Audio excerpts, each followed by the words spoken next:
Allir þættir samstæðuverinnar eru á YouTube.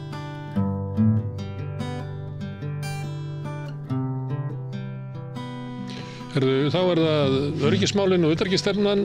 Hingað kominn Hilmar Þór Hilmarsson, prófessor á Akureyri. Velkomin. Takk fyrir. Það margt sem að hefur verið að gera undanfarið sem að kannski hefur svona kafnað í umræðinni hérna heima út af forsetakosningum. Það svona lögðust yfir allt. Eitt af því sem að gerðist að bara í síðustu viku að þá var samþykkt á Alþingi þingsályktunartillaga stuðning við Úkraínu. Já. Og það var ég gilti á það að það voru allir sem samþykktu. Það var einn þingmaður sem ekki greiddi atkvæði sem var viðstaddur, Steinunn Þóra hjá VG sem satt hjá. Steinunn Þóra Árnadóttir, en annars var þetta samþykkt. Hvað í þessu? Já, það ýmislegt í þessu. Þessi tillaga, þetta nær stefna Íslands frá 2024 til 2028. Þetta 4 ára plan. Já. Og það ýmislegt í þessu, en það sem er kannski umdeildast í þessu stendur einum stað, það eru varnartengt atriði, síðan eru það líka atriði sem tengjast kannski mannúðarmálum, en til dæmis þungin í varnartengdum stuðningi Íslands mun áfram liggja í framlögum í fjölþjóðlega sjóði sem kaupa hergögn og birgðir og svo framvegis. En svo eru líka aðri sjóður í þessu, þetta mikið svona trust funds, þetta einn af vegum NATO, Comprehensive Assistance Package Trust Fund for Ukraine, það eitthvað sem tengist varnarmálum og ýmsir aðri sjóðir. Ukraine Relief Recovery Reconstruction and Reform Trust Fund. Þetta eru svona sjóðir sem verið að leggja sem eru til þess að kaupa hergögn. Já, þeir kaupa hergögn einhverju leyti en síðan eru líka aðri sjóðir og til dæmis eitthvað svo eru líka sjóðir sem tengjast Alþjóðabankanum og sem ekki endilega hergögn, það er Health Enhancement, Life Saving Ukraine, Repower.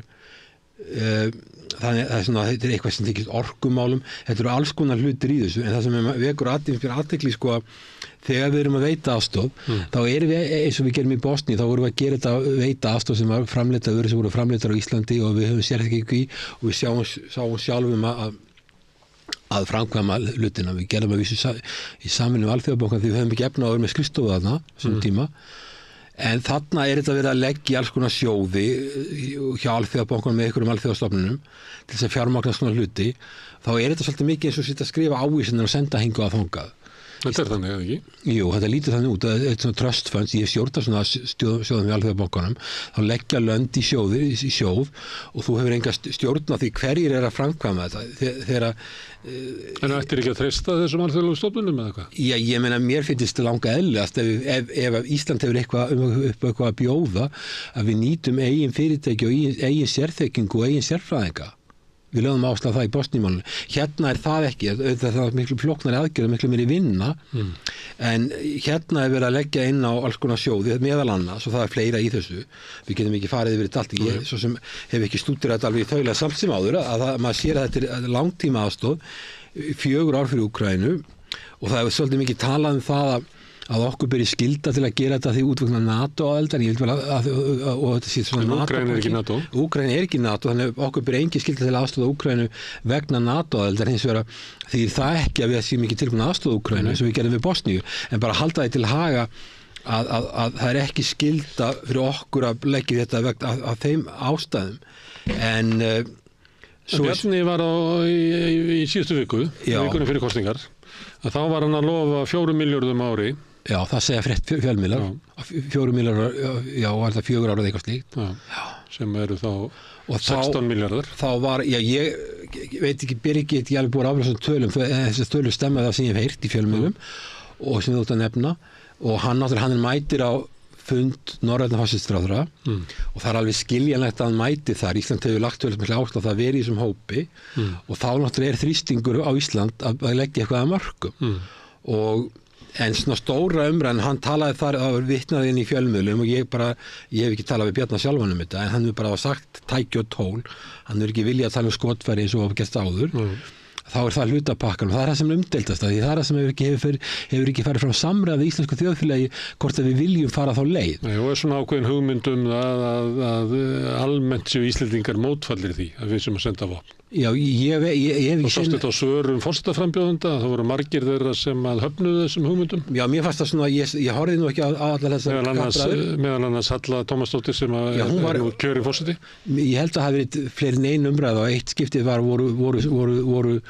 voru menn svona frekar á móti og svo seinna skiptið þá var Halla skassu svolítið úr og hún vildi bæði eftir sem ég bara las á vísir.is bara það sem hún hafi sagt og þar var hún þeirra skoðunar að það þyrfti umræðu þetta og samræður þetta og hún taldi að það verið að semja allt og ég meina hún var ekki með þessa samningafælni að það væri eitthvað sem héti diplomasi að það verið að semja hluti og líka þetta að þegar þeir eru að taka grundvallar ákvarðanir sem grundvallar breyting í öryggismálum alveg grundvallar breyting að við séum að koma inn í vopna geiran í þessu og hermála geiran með beinum hætti sem við hefum ekki gert áður nema reynda með vopna flutningum í Írak og Afganistan sem ég held að ekki verið sniðu hugmynd heldur að þyrfti samræður þetta og ég held að það sé alveg rétt ég held að þessi efnisverða þingsályktanir til að hafi voða lítið verið rætt allan nokkuð rætt í þjóðfélaginu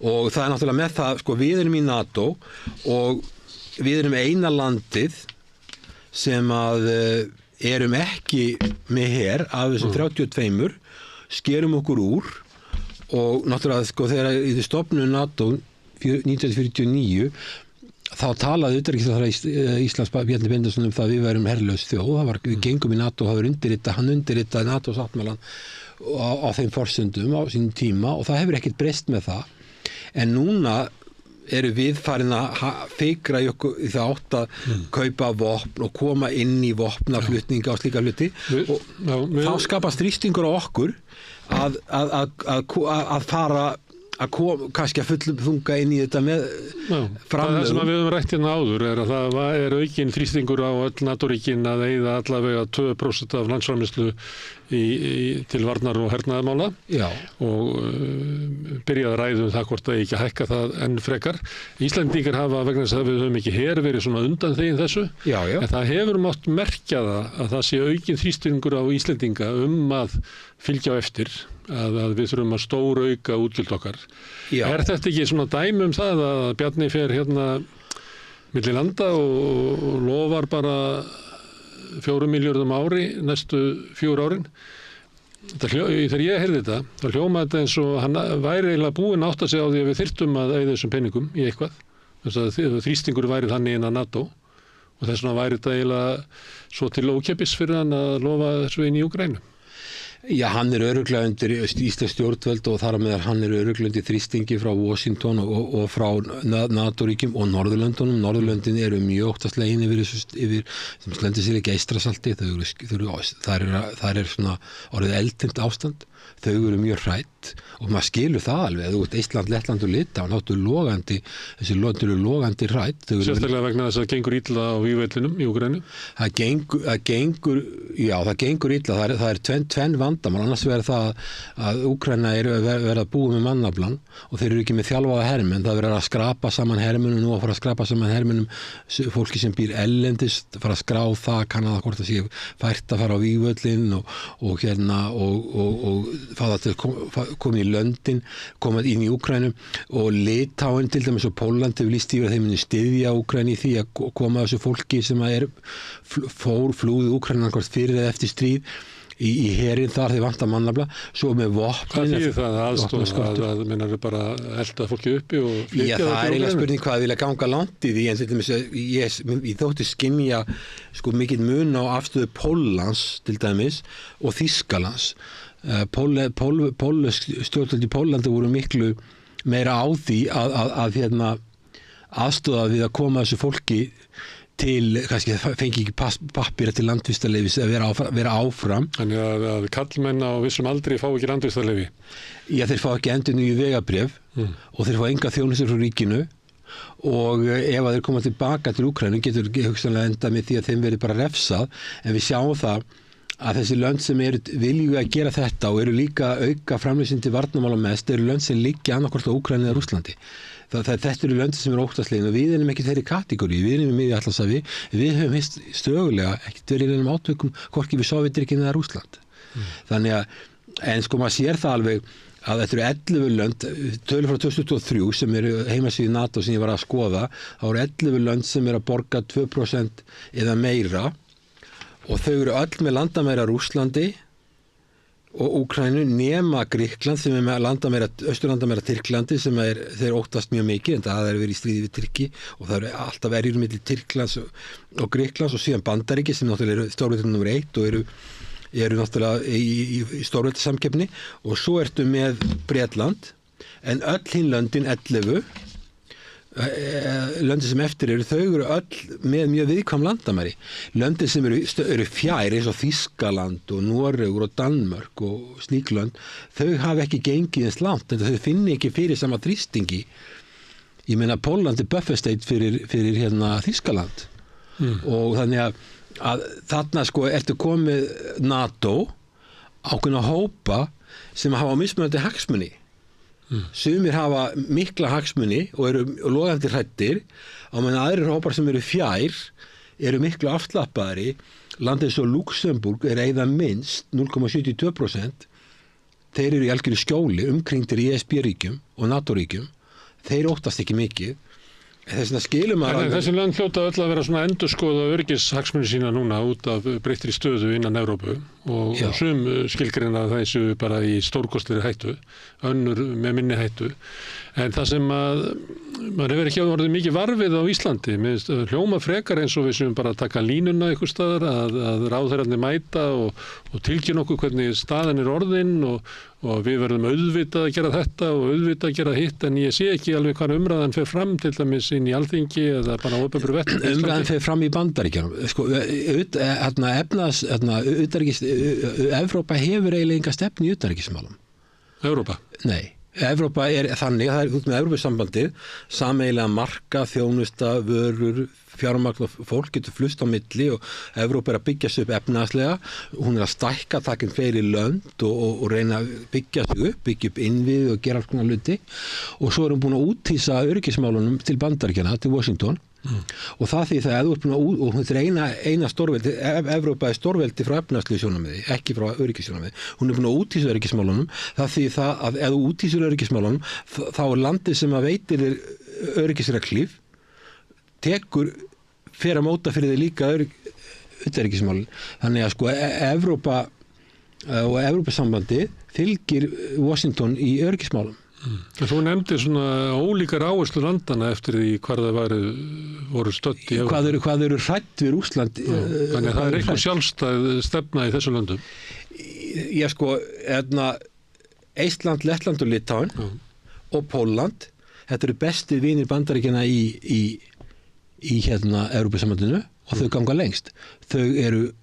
Og þau voru þessi lönd sem að studdu að Úkraína ásamt Bandaríkjunum aðili í apríl í Búkarest 2008 studdu að Úkraína aðili að NATO. Það voru þessi lönd sem gerðu það. Gegn varnaðarorðum þeirra sem eru í vestur. Og þau eru langhræddust og þau þegar það hefur komið upp umræðis og það Macron hefur verið að tala ok, þetta gengur ekki lengur, við getum ekki verið út í þessu öryggismálunum, við verðum að koma upp Evrópu her, við verðum að taka þetta og gera þetta sjálf og sjálfstæða utanríkisstefnu, það hefur alltaf verið þakkað niður og það var þessi lönd látið það alveg skýrt í ljós að þau myndu aldrei treysta löndum eins og Frakklandi, sérstaklega Þýskalandi til að fara með sín mál.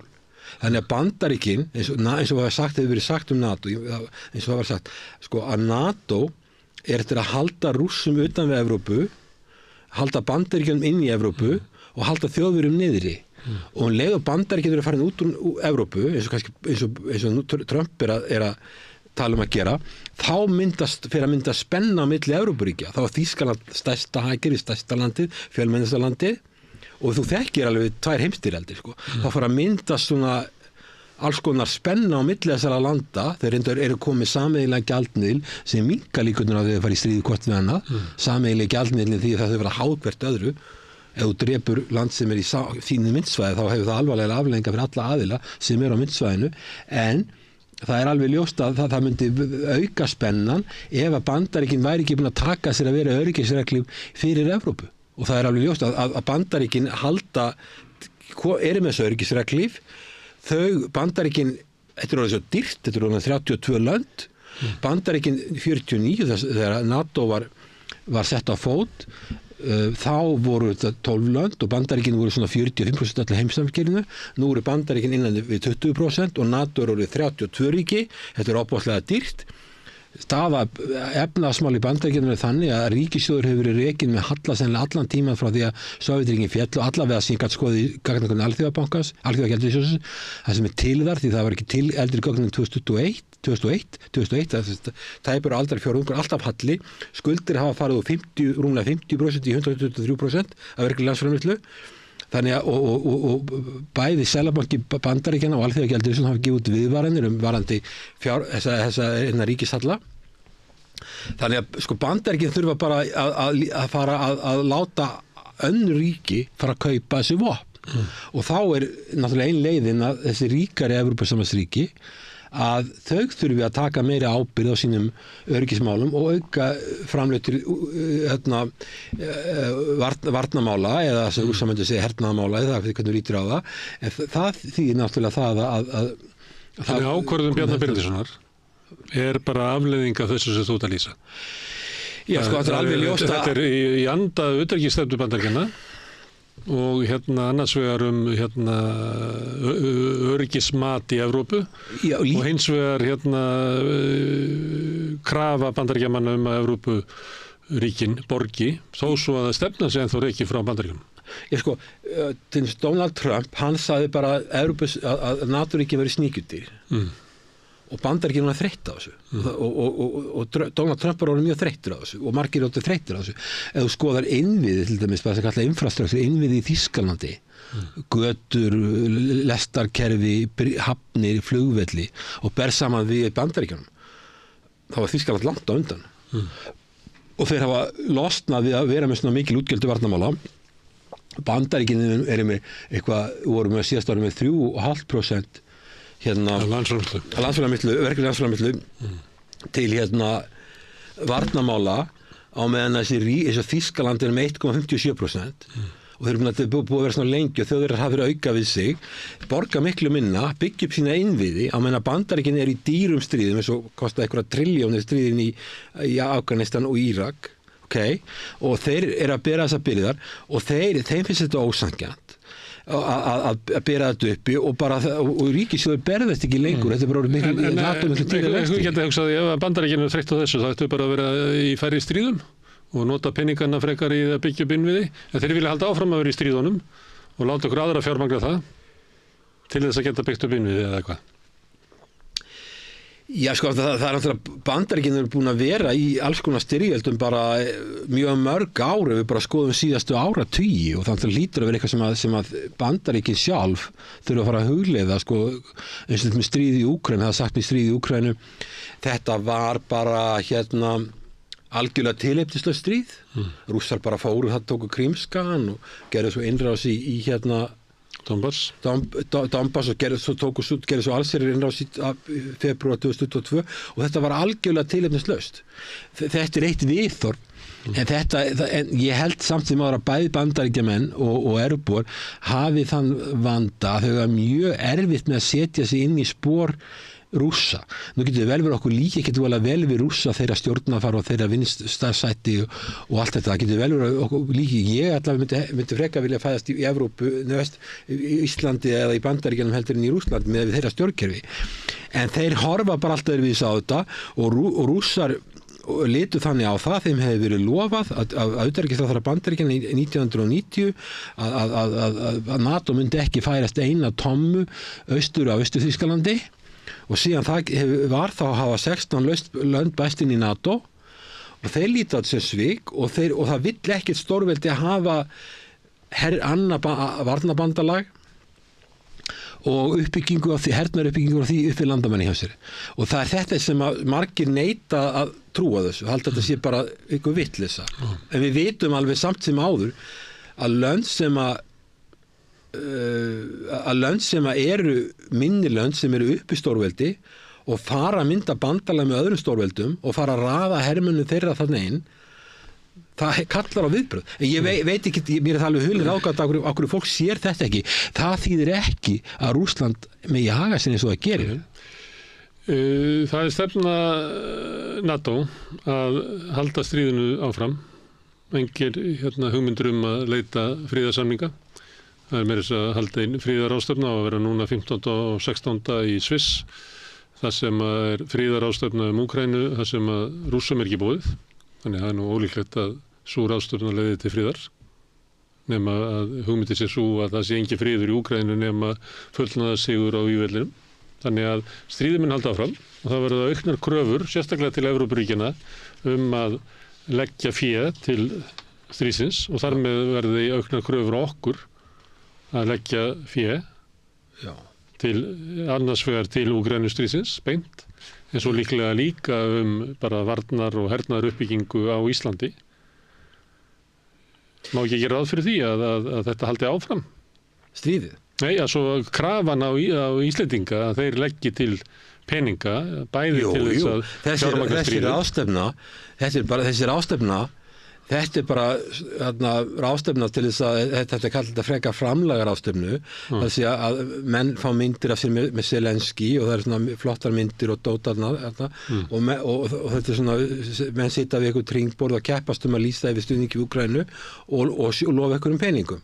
Það er það sem Zelenski að gera, auðvitað, og það er alveg eðlilegt fyrir hann að halda svona ráðstefnu.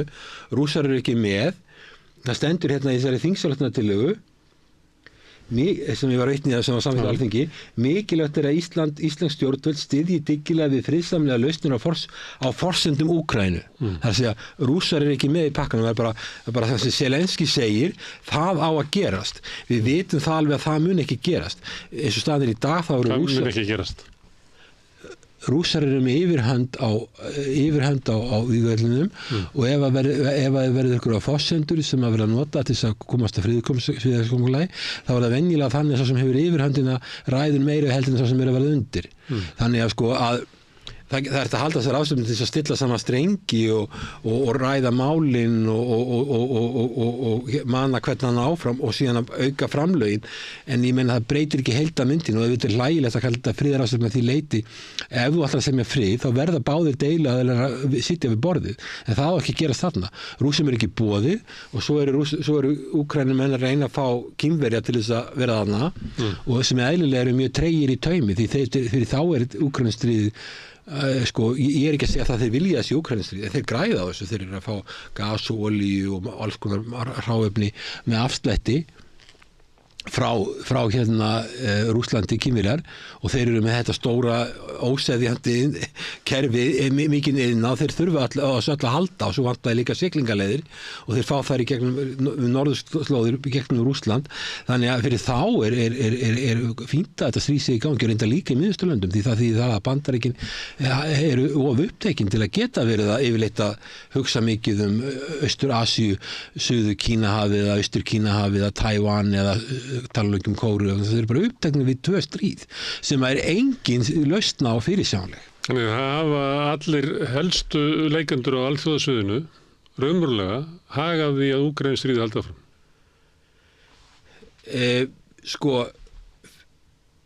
Kínverjar... Það er engin þrýstingur á þeim þetta. Það er engin þrýstingur á Bandaríkjunum.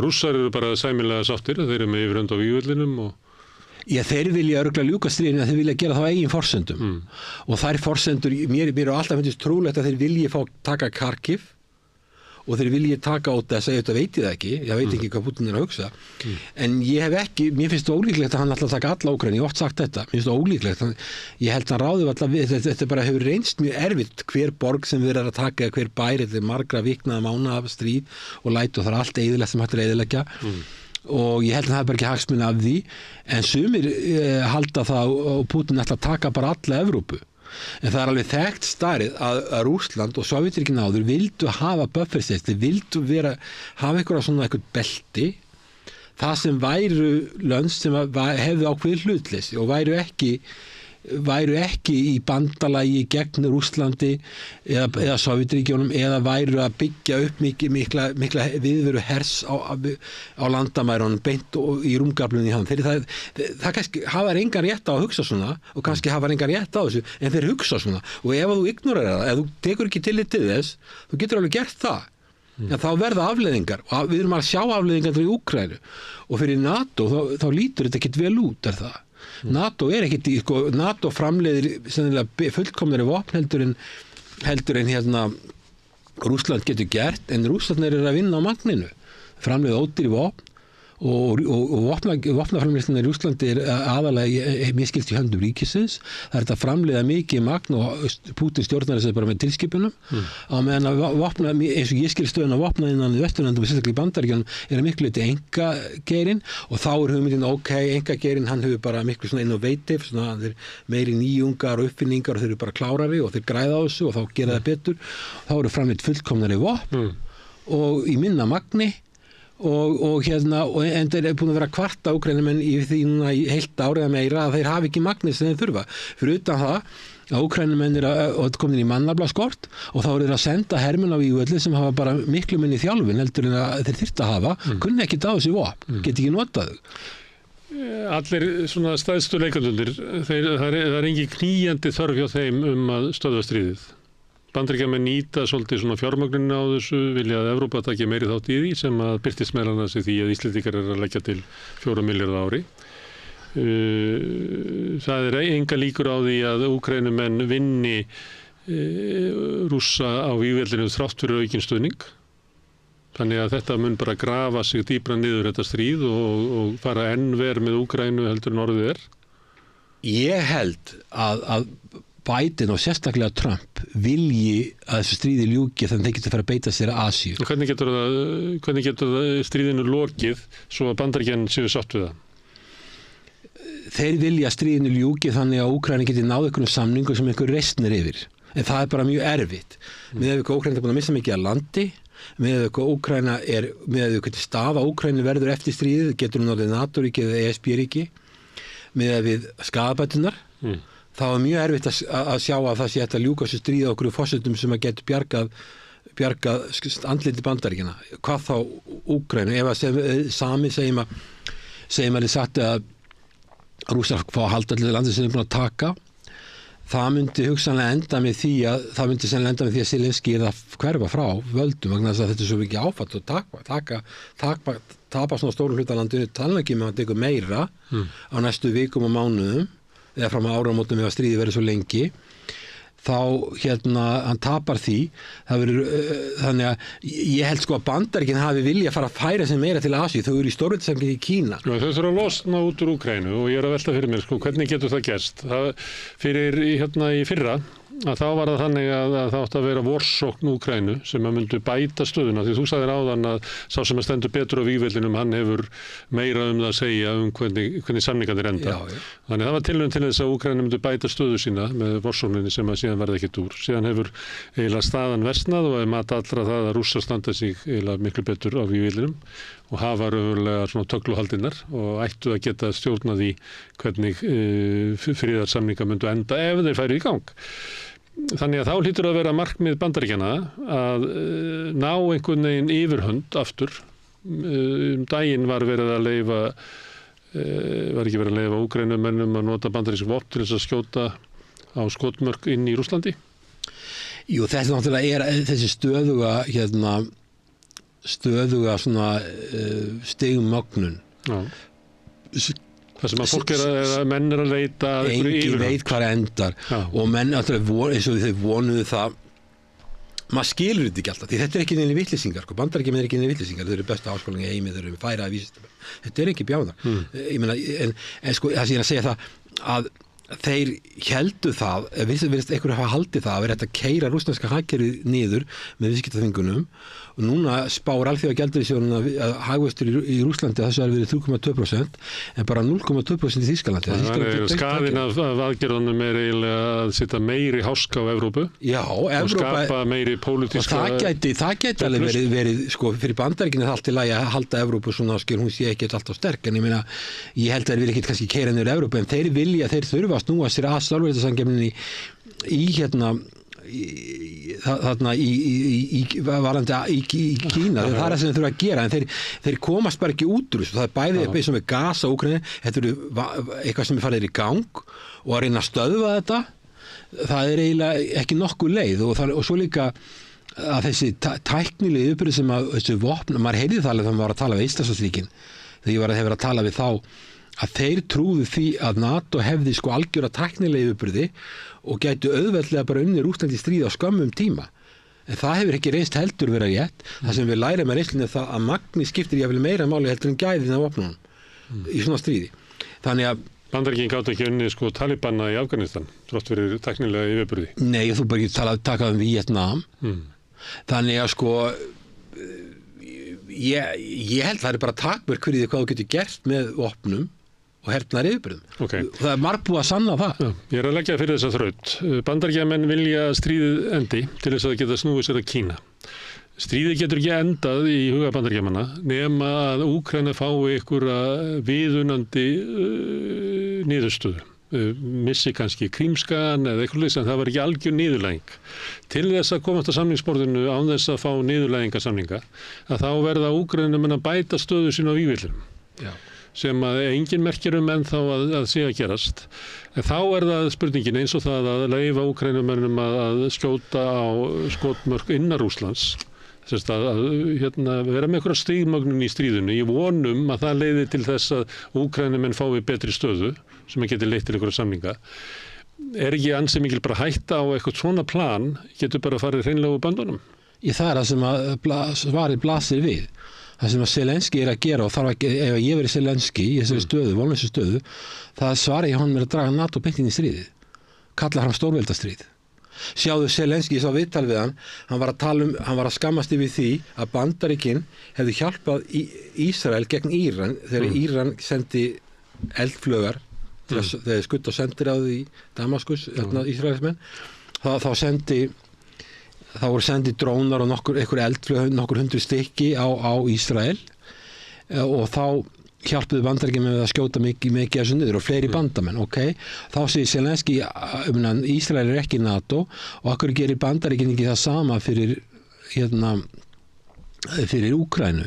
Úkraína heldur ekki NATO, en bara málið er það að það er allt annað að vera í stríði við Íran heldur en að vera í stríði við Rússland. En það eina sem getur sko til að Munur er náttúrulega svo að það var metið sér svo að Íran vildi ekki fara í stríð. Þeir vilja ekki fara í stríð. Ég held að Bandaríkjamenn og Rússar vilja heldur ekki fara í stríð. Íran vill ekki fara í stríð við Bandaríkin og Bandaríkin vilja ekki fara í stríð við Íran. En Ísrael vill að Bandaríkin fara í stríð við Íran. Það er alveg ljóst að sko Bandaríkjamenn hafa engan áhuga á því að fara stríð við Íran. Það er kostnaðarsamt og það getur valdið olíukreppu í heiminum. Þú ert komin hérna inn í Persaflóan. Þetta er mjög viðkvæmt og þeir vita vel og þeir meira þess að það er talað að aðgerðirnar þegar Íran skaut á Ísrael, það voru valið svæði sem myndi valda litlum skaða og það er sagt, ég hef heyrt að sko að það hafi verið samráð með þess að milli Bandaríkjanna og Íran hvernig þetta að gera þetta. Og það er alveg ljóst að Bandaríkjanna hafa engan áhuga því að lenda í stríði við Íran og Íran hefur engan áhuga. Ísraelar hins vegar hafa áhuga á þessu, augljósum ástæðum að Íran og Bandaríkin fær í stríð. Þú vilja draga Bandaríkin inn í já, ég meina, hvað myndir þú gera sjálfur ef þú verður í Kiev og þú verður að tapa stríðinu? Ég get ekki alveg séð það fyrir. En það má halda þig fram. Það blasir við og það er sem Biden, af hverju hefur Biden dregið lappirnar svona lengi að leyfa að skjóta inn í, hann hefur sagt að verið ekki að skjóta inn í Úkraínu, verið ekki að skjóta olíuhreinsunarstöðvar.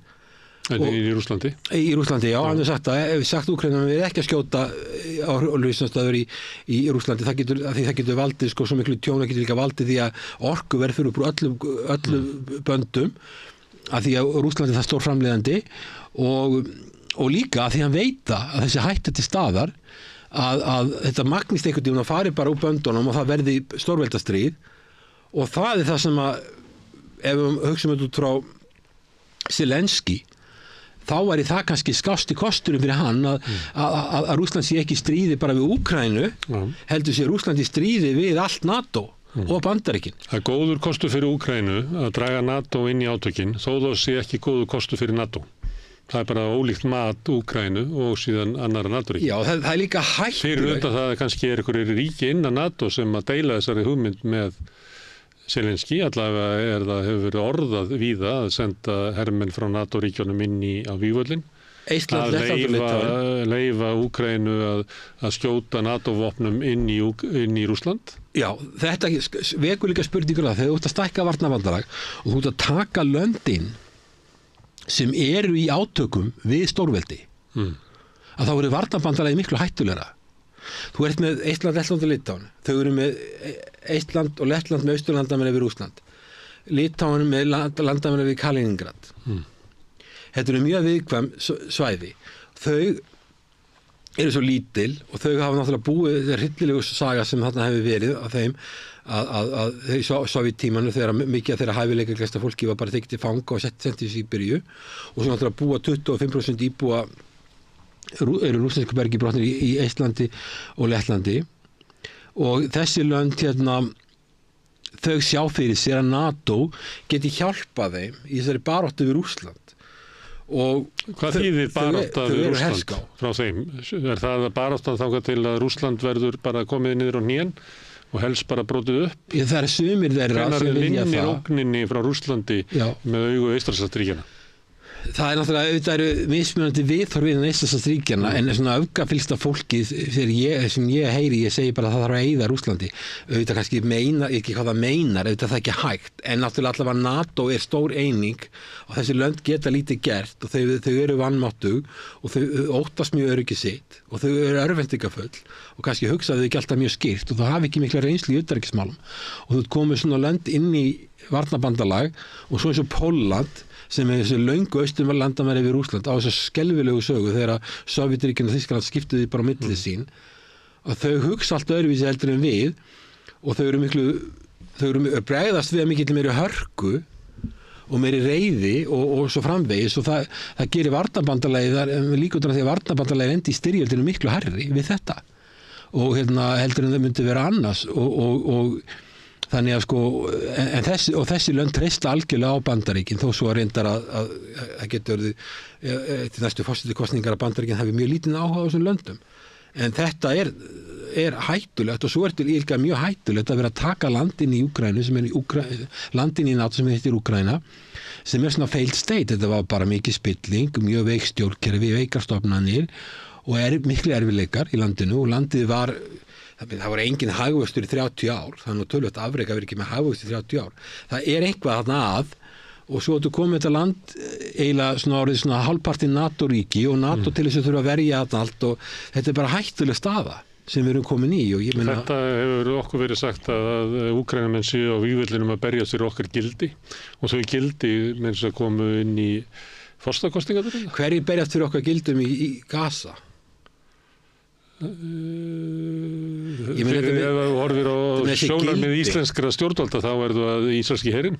Já, ég meina það tala líka þess að þingstjórnartillögu þessar rule-based international order allt þetta ég meina ég meina við vitum hvernig það er það er náttúrulega svolítið mikil tækifærismennska í því en ég meina auðvitað ég er á móti þessari innrás úr Rússlandsinn í Úkraínu og ég ber alveg virðingu fyrir Úkrænumönnum að vilja verja landið sitt og þeirra rétti til þess og margir hafa staðið sem mjög vel í því en ég held að það hefði verið tilskári kosti fyrir Úkraínu heldur en þetta stríð og ég held líka að ég held að koma betur og betur í ljós eftir sem tími líður þá verður verri og verri samningsstaða hún er núna orðið mjög slæm þannig að það er mjög erfitt að slökkva á þessu stríð þú getur ekki gert það en það hefði verið því lengra sem þetta líður því lengra sem við draugumst inn í þetta því erfiðar að verður að gera þetta og það getur bara farið svo í sumar eða bara í haust að Úkraínu hann hrynji bara og þá er náttúrulega það er mjög slæmt og þá veit maður ekki hvað gerist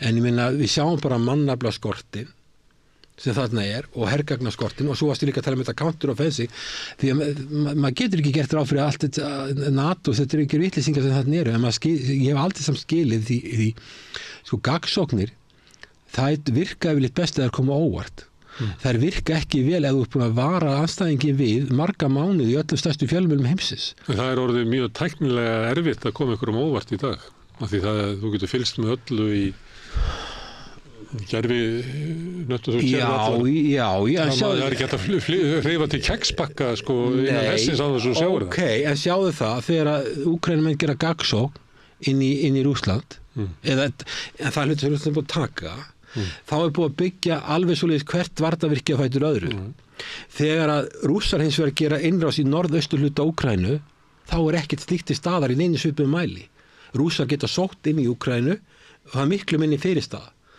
auðvitað vissu Úkraínumenn alveg að þetta gat gerst en það var ekki búið að gera neitt nákvæmlega nánast ekki nálægt mikið eins og Rússarnir gerðu þannig að þegar þeir byrja að ráðast inn í norðurhlutann þá engin fyrirstað, ekki bara ganga inn í landið þannig að sko, já, þú veist hvað að gerast en það spyrir ekki hvernig bregstu við því gerur það sem Rússar gerur að þú ert komið 3-4 varnarlínur sem eru erfitt að komast í gegnum eða gerur þessu Úkraínumenn að það er ekki mikið virðist vera fyrirstaða til að verja Kharkiv sem næstasta borg Úkraínu var með 1,5 milljón manna ekki mikið fyrirstaða þannig að þú kannski veist eitthvað eins og þeir kannski vissu það að ef þeir myndu vera að tala um gagsóknina svona lengi en ég meina þeir gátu alveg við höfum verið búin að tala um það hérna lengi í meira, ég sann að 2 ár það verið líklegt að þeir myndu reyna á Kharkiv og Odessa og ákveður gátu þeir ekki rátt þetta til hugar þetta myndi gerast þess að gera Rússar þetta Putin segir, ok þeir dætt alveg í hug að þeir myndu gera það, þeir vissu að já, en þú sagðir að þeir vissu allt og ákveður gerðu þau það ekki, nei, ákveður gerðu þau svona lítið ákveður byggðu þau ekki varnarlínur ég meina, ákveður verja er ekki þessastu borg landsins við vilja missa hana, það er svakalegt ákvæmt ákveður verja er hann ekki ákveður bjökuður ekki til varnarlínur þú eru eiginlega að fara til Sviss og tala við Zelenski ég veit ekki, ég meina, það er eins og þetta maður skilur þetta ekki alveg en allavega sko það er þannig að Rússarnir geta farið þarna inn og það er lítil fyrirstaða og maður sér ekki þegar þú tala hvernig þetta í ljúki maður sér ekki alveg hvaða ráð til hvaða ráð að Vesturlönd geta gripið til núna, maður sér það eiginlega ekki þessi barnapakki það er ekki hægt að sjá fyrir sér endalok á þessu stríði nei og eins og þú varst að fara yfir að hverjir hefðu hagað því að stoppa þetta já og það er náttúrulega stjórnvöld í Úkraínu hafa engan hagað því að stoppa þetta já sko, þetta er alveg eins og á Gasasvæðinu sko, í netni já, vill ekki stoppa stríðið þá verður hann settur af, eða hugsaðan það verður rannsókn á sem gerist þar Zelenski, ef hann þarf að láta af hendi svona stóra hluta á mikið auðlindum þá er hann búin að vera já, það er erfitt að sjá hvernig hann á að lifa það pólitískt en maður sér, ég get ekki séð það Austurhluti Evrópu í NATO vill ekki hætta þessu nema Ungverjaland já, sko,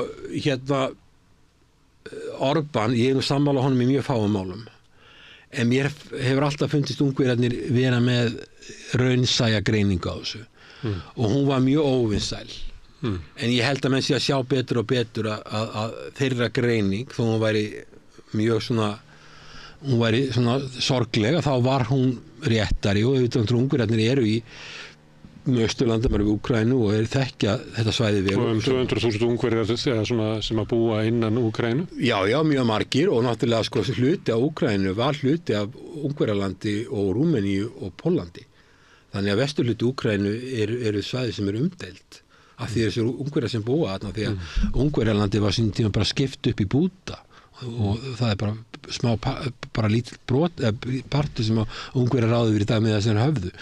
Þannig að það er mjög viðkvæmt en ég bara sé ekki sko það er komið þreyta í Bandaríkjaþing þeir ágreið tóku 6 mánuði það ekki til þess að ágreiða sísta pakka og mér skilst að 28 milljarðar af þessum 60 séu bara vopn sem verða eftir í Bandaríkjunum til að fylla upp í það sem hefur verið sent á já, þetta er það sem maður heyriði og það eru Evrópulönd að koma með vopn Norðurlönd, Svíþjóð þau verið að senda pakka þarna og maður sá að það var einhver pakki sem kom frá Spáni og svo voru orðstóttir sem átt að koma frá Belgíu og þannig að það er að koma vopnarnir en þetta er ekkit í því magni sem að dugar í þessu þannig að það er vansið hvað þetta endar en mér finnst ágefni þegar að verða að heimila að skjóta inn í Rússland því það var alveg bann síðast og líka þessi þróun að fara að senda hermennarnir og svo vorum að tala Ísland áðan, við erum eina landið þessum 30 tíma sem ekki með her, kannski fyrir við að líta illa út í þessum klubbi, og svo Eystrasaltsríkin sem kalla á það að það verið að taka upp herskild í öllum NATO-ríkjum og þá Ísland ekki undan skilið.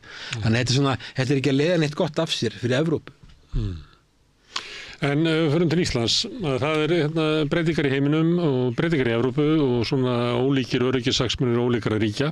Hvernig meta íslensk stjórnvöld, hvernig endurskoða íslensk stjórnvöld sína öryggisstefnu? Hvernig fer það fram? Þú eru unnið í utanríkisráðuneytinu, ekki? Jú, en það er alveg ansi langt síðan það var. Sko. Ég meina, við sjáum bara... Ég sakna svolítið svona umræðu í samfélaginu þessi mál. Já, ég enda var ekki nýgjöran fórseti að tala um að þessi mál þyrfti að fara í umræðu, samtal.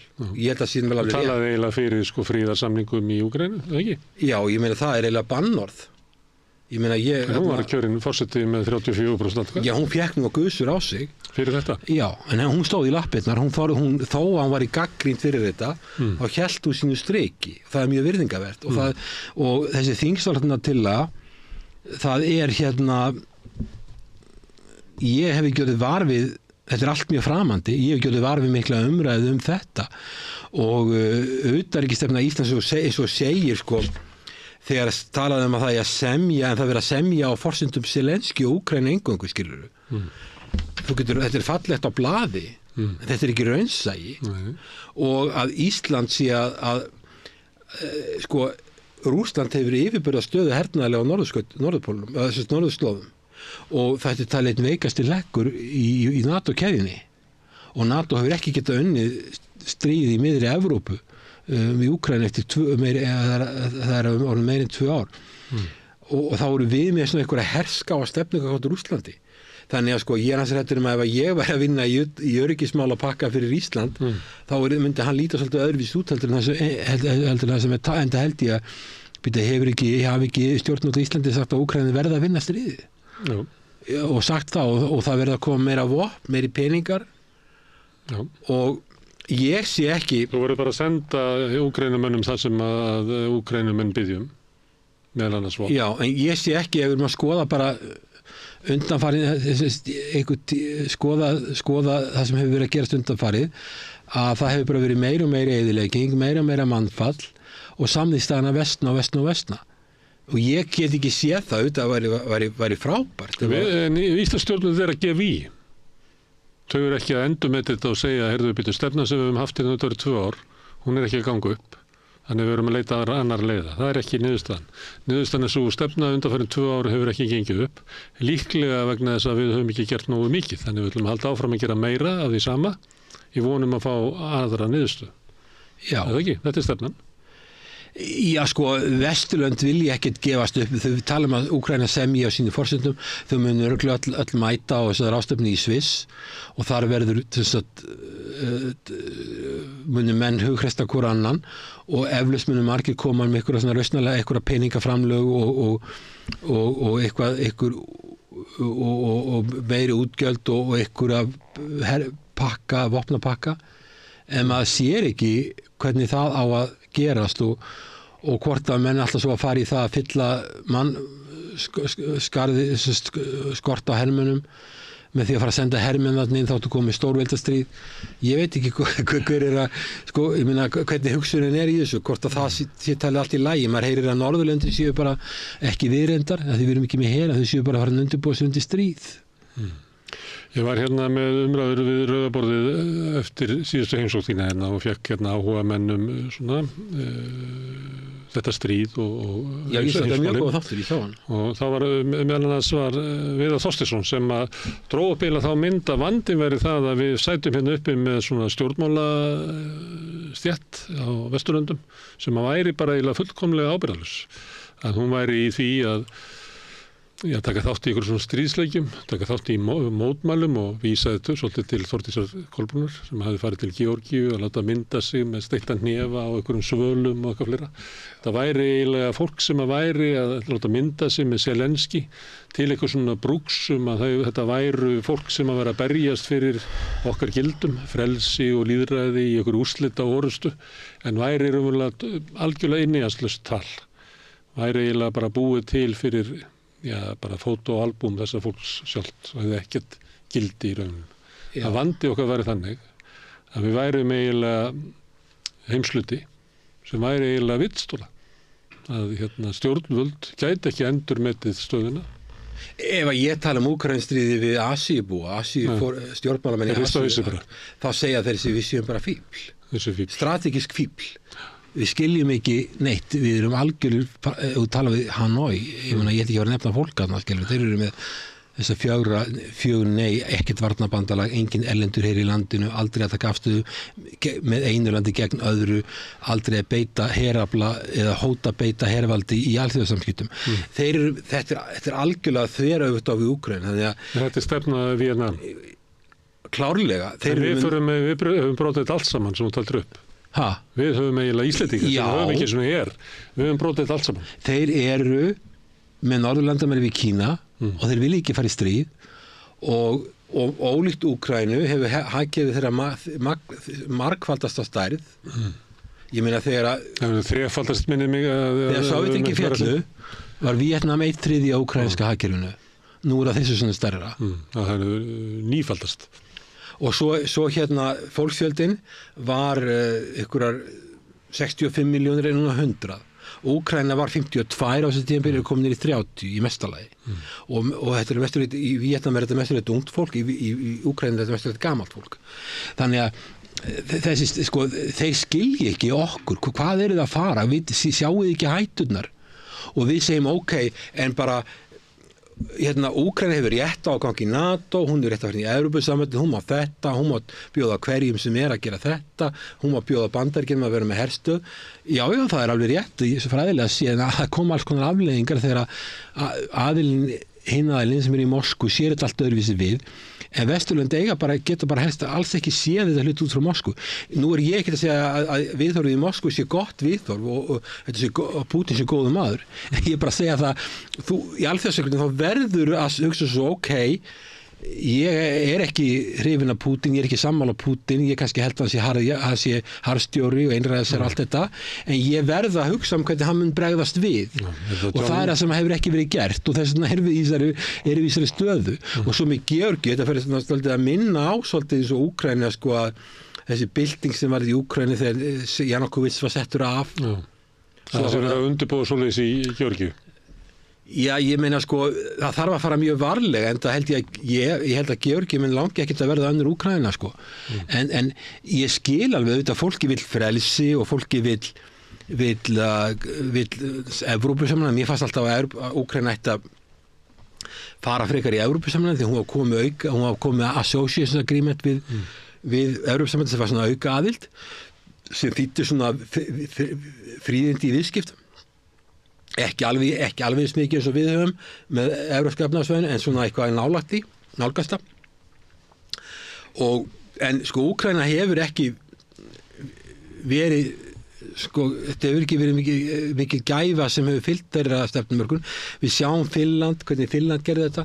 Það er dæmuland sem er með sterkar stofnanir, er lýðræðisríki, ekkert fullkomið, en samt sem áður, þetta er lýðræðisríki og þroskaða stofnanir og sæmilega velmennta fólk og allt þetta, að þeir tóku allir þessi skref bara réttum tímapunkt. Þú sér að þeir fara ekki inn í við förum fríverslunarsamtök Evrópu eru stofnuð með fríverslunum milli landa 1960 og þá fara Danir, Normenn og Svíjarinn og síðan fyrir við 1970 og svo fara Finnarinn fyrir 1926. Þeir voru hræddir við Rússa með þess að bara fara inn í fríverslunarsamtök.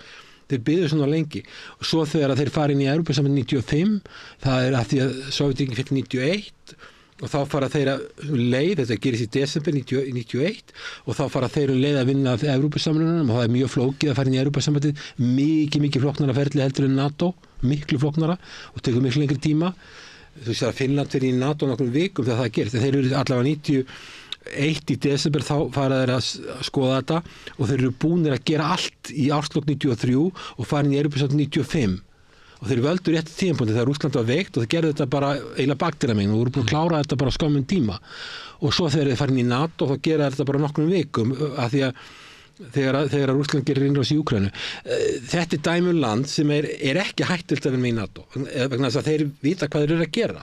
Þeir hafa getuna og kunnátuna og eru þeir hafa þó svolítið rauns. En þetta segir það eigi ekki við Eystrasaltsflötinn?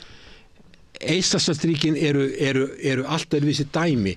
Þetta átti, sko, þau höfðu, það er margt sem var með Eystrasaltsríkjum, fyrst að þau eru mjög lítil og Rússar vildu gjarnan fá brúin í Evrópusambandi í gegnum þessu lönd, í gegnum fjármálakeiran og alls konar viðskipti við Evrópu. Þetta eru lítil lönd. Rússland var mjög veikt á þessum tíma, gat lítið gert í þessu og þannig að þeim var leyft að fara þarna inn. Svo hefðu Eystrasaltsríkin, þessi 3 litlu lönd, þau hefðu mikla aðstoð frá Norðurlöndunum til þess að fara inn í Evrópusambandið og NATO. Þau hefðu, ég var að vinna í þessu sjálfur frá 1999 til 2003. Ef það var eitthvað vandamál á þessu löndu sem vorum að leysa, þegar ég var að vinna í þessu, þá gaf bara sent vandamálinn inn í sendir á Norðurlandana og svo fórum við þau með inn í ráðuneytin og þau unnu fyrir þá, eða það var þurft að gera eitthvað, varðandi umbreytingar í þessu löndum. Þau höfðu svakalega mikinn stuðning og svo varðandi NATO, þá skrifuðu Bandaríkin þar upp á.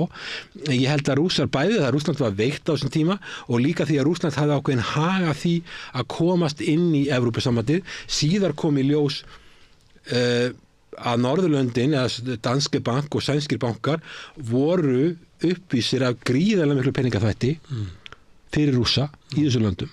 Það voru þegar þú sér það í kreppinu 2008-2009 þá máluðu Danir okkur, Danske Bank máluðu okkur mjög, við varum mjög vafasam þjóð.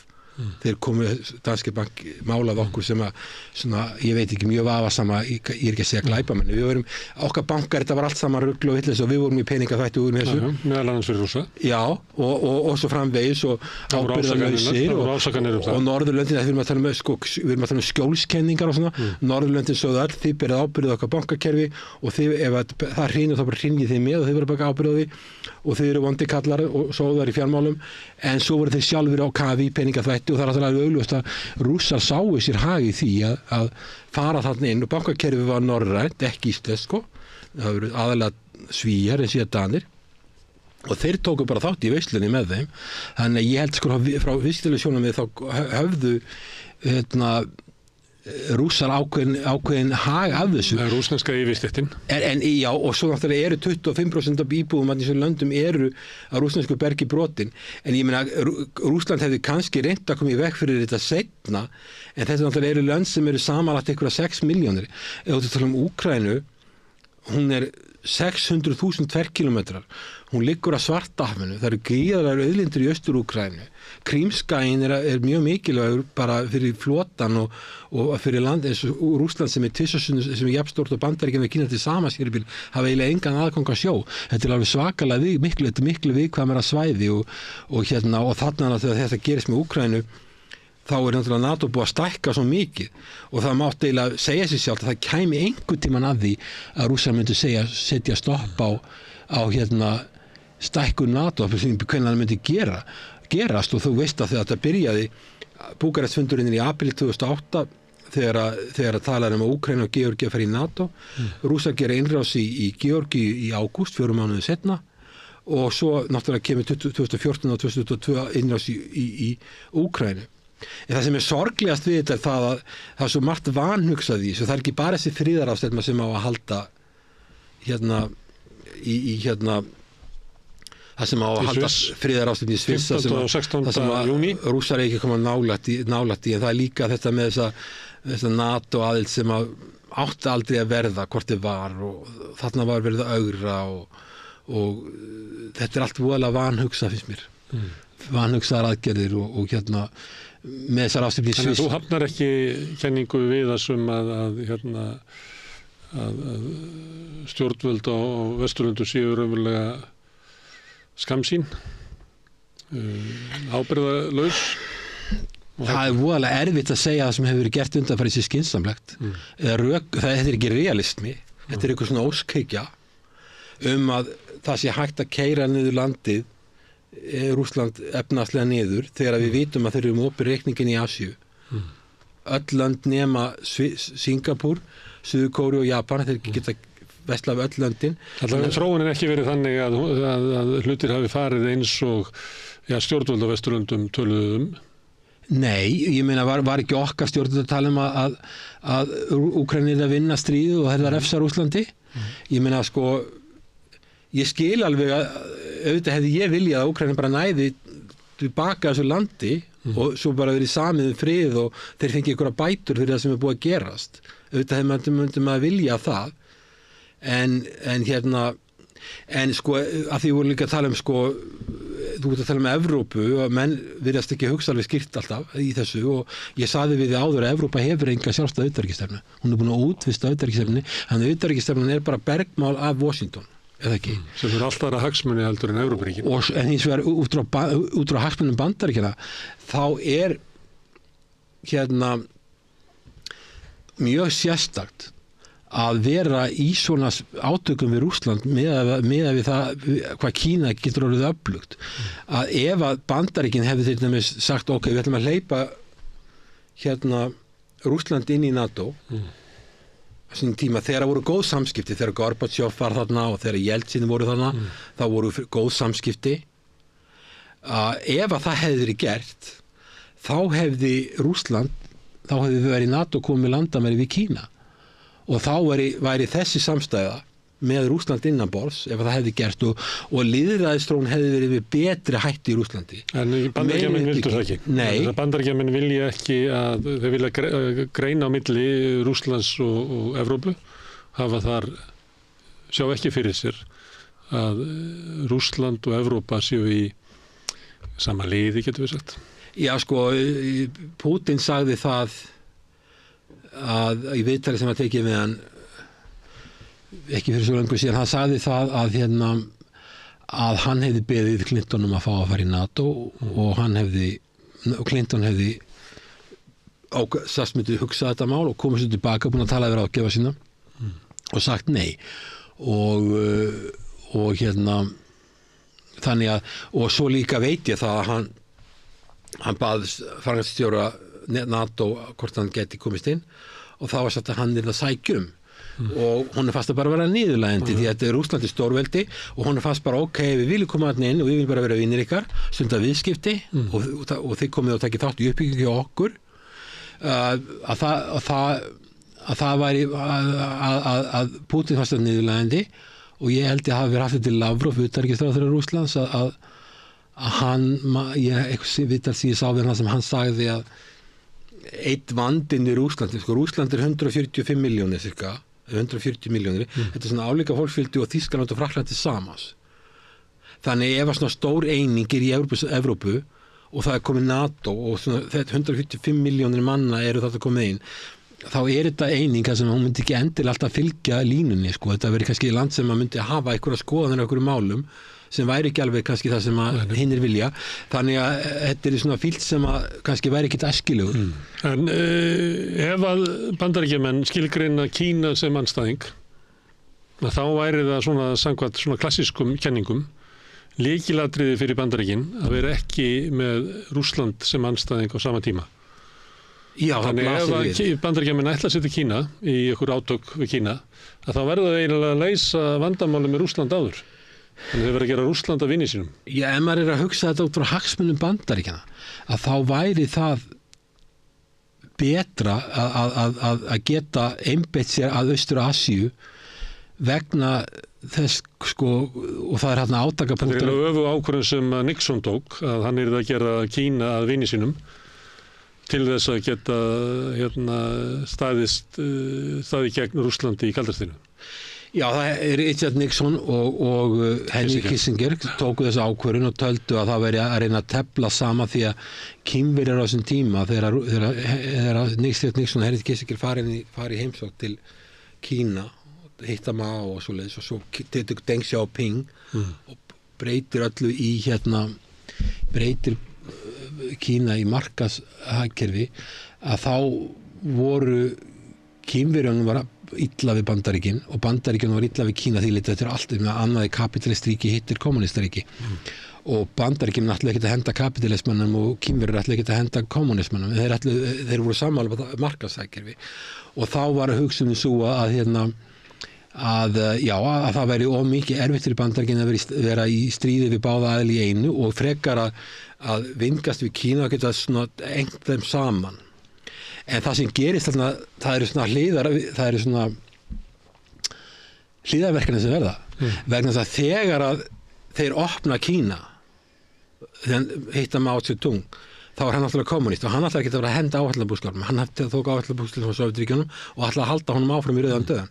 En svo kom Deng Xiaoping, tók markaðsaðgerði og hann fer inn í þessar alþjóðastofnanir, Alþjóðabankan, Alþjóðagjaldeyrissjóðinn, svo löngu setna, þegar hann farið frá fæðar inn í alþjóðaviðskiptastofnunina, að þá tekst þeim að þessar bandaríkjastofnanir breyta Kína úr áætlunarbúskapskerfi yfir í markaðsafíku kapitalisma og þess kemur þessi svakalega hagvöxtur. Og þá Kína sem afleiðinga því orðið. Ekki kapitalisma, það ennþá kommunistaflokkurinn sem stýrir þessu. Já, það markaðsafkerfi. Já. Og ég meina það eru fleiri miljardamæringar í Kína heldur en í Bandaríkjunum og það er mikið. Heldur að þeir stjórni Kína í gegnum kommunistaflokkinn? Eins og bandarískir auðkýfingar stjórna Bandaríkjunum í gegnum stjórnmálaflokkana þar? Sko það eru þessu í Víetnam, það fólk sem ríkt þarna og en ríkisvald ekki höndum þess eins og í kapitalisku löndum. Nei, en það hins vegar sko, maður sér líka sko, ef þú tekur Víetnam sem ég bjó í, það 3 ár fyrir Alþjóðabankan, þá sér maður það, það komið mikið að ríku fólki, en það líka mikið að fátæku fólki sem hefur það miklu betra. Ég fann að sjá það til dæmis að fólk sem bjó í fólk sem bjó í fjarlægum byggðum í norður Víetnam, gat fara að senda börnin sín í skóla, jafnvel í háskóla í Hanoi og svona, þannig að það var, þó að það væri sem að fátækt fólk í Bandaríkjunum getur ekki gert. Það sem var spilling. Skólakerfið í Bandaríkjunum byggir mjög mikið á á skólagjöldum og mjög dýrt í þarna, en það var tekið upp kapitalistkerfi en sko markaðsbúskapur, það er ekki endilega að vera kapitalismi. Já, markaðsbúskapur, það er rétt. Kapitalismi heitir það þegar auðvaldið stýrir. Já, rétt hjá þér. Allt ríkisvaldið er til þess að þjóna hinum ríku. Markaðskerfi væri frekar rétt orðið, að þeir taka markaðskerfi, það verður fólk ríki, það eru eitthvað svona áhrif þannig að þeir fátækustu fá eitthvað. En þannig að sko, en samsum áður sko, það eru bandaríski stofnanir sem breyttu Kína í þetta efnahagsveldi sem það er. Það er þessu Alþjóðabankin og Alþjóðagjaldeyrissjóðurinn, ég vann þarna sjálfur í 12 ár, að þessar stofnanir kunna sko, þau vita hvernig á að taka upp markaðsaðgerfi, í hvaða röð, hvaða stofnanir þarf, það er ekkert fullkomið, en þeir eru mjög vanir að breyta löndum sem vilja taka upp markaðsaðgerfi. Það kemur endur kunnu líka að segja að við viljum fá þetta og þetta og þetta, en við ætlum að sleppa þessu hérna. Já, það voru líka Víetnam, ég vissi það var ekki þannig að Alþjóðabankin og Alþjóðagjaldeyrissjóðurinn völduðu yfir stjórnvöld eins og þeir hafa gert við mörg lönd í Afríku og víðar. Já, það er alveg klár munur. Ég vann í Mósambík til dæmis fyrir Alþjóðabankan, sem Afríkuríki sem mjög fátækt, sem að tók við peningum og hafði ekki forystuna í varandi viðræður, varandi efnahagsumbætur, en þau varst komin til Víetnam, þá voru þeir algjörlega í forystu með hvað þeir voru að gera og það voru þeir sem kom og sögðu hvað þeir vildu fá, hvaða tækniaðstoð vildu fá, hvaða sérfræðinga vildu fá og þeir voru ekki alltaf að biðja mikið af peningum. Þeir voru aðalega að leita eftir hugmyndum, til dæmis þau tekur bara landið það sem var áhællabúskapur, bara allar þessar eignir sem í eigum ríkisins, gríðarlega mikla eignir eftir í eigum ríkisins og stjórna öllum þessum eignum og taka upp nútíma ríkisfjármál, reyna að eyða spillingu, taka upp rafræn kerfi í ríkisfjármálum. Sem að Rússland hefði kannski betur átt að gera á sínum tíma. En þetta var Alþjóðabankinn að hjálpa þeim að gera, en þeir stýrðu sem er að sjálfur, en þeir Víetnam miklu öflugra sko stofnanalega séð í þessu máli. Nú erum við komin aðeins til Asíu, kannski fæ ég þau bara til þess að koma aftur. Já, en það er eitt sem að ég vildi tala við, það er málfrelsi, það sem ég hef áhyggjur af, ef þú tekur Bandaríkin, að þessi mótmæli sem eru við háskóla í Bandaríkjunum, það er þetta málfrelsi sem ég hef áhyggjur af þar og Það á að berja það bara niður með hörku? Já, og það er líka sjá þess að háskólana, það sem er að berja út af Gazasvæðinu, alltaf að vera að berja þetta niður, að þú sér í þessu Bandaríkjunum, þá eru endowments sem tryggja það að skólaði geta rekið sig áfram og haft málfrelsi þó að skal ég segja þér, það sé reynt að þrengja þeim og þeir eru með skólagjöld. og það ákveðið málfrelsi en það farið að þrengja því líka í Bandaríkjunum og svo Donald Trump að tala það bara að þagga niður í mönnum og þetta er uggvænleg þróun og þó að við erum að tala Rússland og Evróp og allt þetta þá er kannski mest áhugjefni að mínu dómi hvað að gerast í Bandaríkjunum við lýðræðinu, forsetakosningarnar að þessi fram. Það fá að ræða við næst, við erum búin að vera meira og minna í Evrópu í þessu spjalli. Við skulum tala Kína og Bandaríkin næst. Já. Kærar þakkir. Takk fyrir komuna að sinni, Hilmar Þór.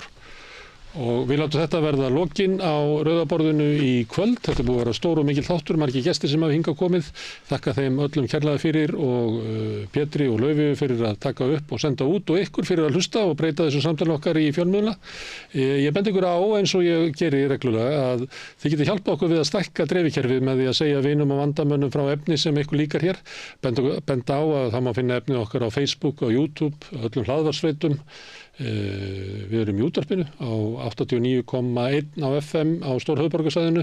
Það má sækja þær útvarpssendingar líka á spilarin.is á netinu og spilarin líka app sem má hlaða niður og hlusta á Samstöðinu og allar íslenskar útvarpsstöðvar hvað sem er í heiminum. Við erum komin í sjónvarpið til þeirra sem er svo heppin að skipta við síman. Þar eru númer 5 á fjarstýringunni. Kannski munu önnur fjarskiptafyrirtæki bjóða sínum viðskiptavinum upp á efni frá Samstöðinni sem er 24 tíma sólarhring, 7 daga vikunar, allan ársins hring, samfélagsumræðu, þetta rauða borð og í öðru þáttum Samstöðinnar. Samstöðin hefur verið byggð upp af áskrifendum. Ef að þú vilt taka þátt í að byggja upp samstöðina, sérðu eitthvað verðmæti í því að þetta fyrirbrigði sér til í íslensku samfélagi, þá ættir þú að slást í hópinn og gerast áskrifandi. Þú ferð þá inn á samstöðin.is, það er hnappur sem ástendur áskrift, þú getur skráð þig fyrir 2500 krónum sem er grunn áskriftin. Þú getur mátt borga meira þú vilt og þeir sem að kjósi getur láta áskriftina renna sem félagsgjöldin í Alþýðufélagið og það er Alþýðufélagið sem á og rekur samstöðina. Fyrir 2500 krónur þá fáum við allt efni sem að hér er í boði pluss það að eignast fjölmiðil í félagi með öðrum áskrifendum. Allt sem við sjáum hér og heyrið er í boði áskrifenda og við þökkum kærlega fyrir. Þetta eru lokinni okkur í kvöld, ég ætla að segja góða nótt og svo sjáumstu aftur annað kvöld klukkan 8. Þá heldur rauðaborðið áfram með umræðum sem að ættu að hjálpa okkur til að skilja aðeins samfélagi sem við lifum í og heiminn. En takk fyrir bili og góða nótt. Segðu það á Samstöðinni. Samstöðin er í eigu hlustenda, áhorfenda og lesenda. Sláist í hópinn og gerist áskrifendur.